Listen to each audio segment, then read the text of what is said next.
trying here.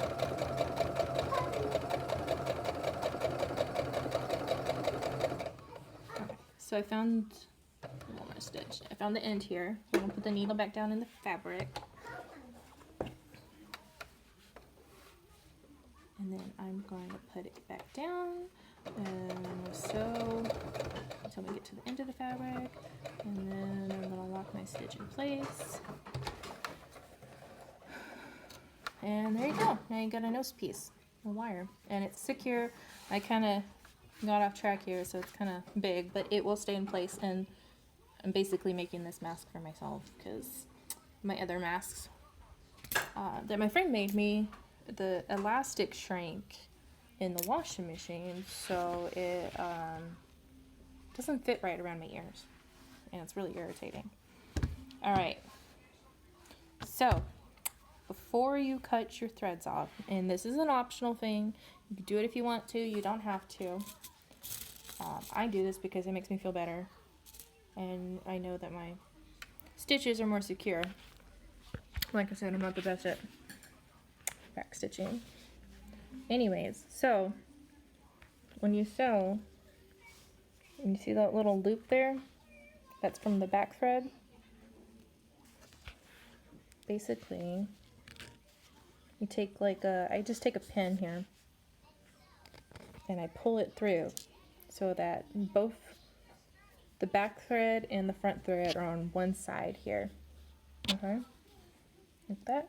And then what you can do is just take these two pieces of thread here and just tie a little knot in the end of them and then cut off the excess.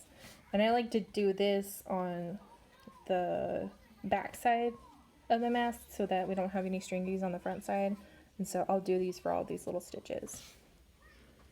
And then I'll cut all the strings off. Let me see how bad my stitching here. Anyways, so that's basically how I make my mask. I know it's probably like a lot of steps and stuff like that, but I feel like it makes a pretty decent, secure face mask, and I feel comfortable with it because it's got the extra, you know, it's got 3 layers of fabric, the wire piece and everything. I just feel like it's a good, sturdy face mask. I tried to do the design that they have on CDC that's just like super simple, 2 pieces of fabric and then ear loop type things, and that's cool and all, but it just didn't provide the security. And I feel like this mask is more, looks more like one of the surgical masks that you have, and I just feel like it just covers better and it fits better and everything. So these are the kind of masks that I've been making. And again, this is kind of the combination of that nice surgical mask that I made. I don't know where it's at right now, where I had the bias tape up here and the bias tape down here.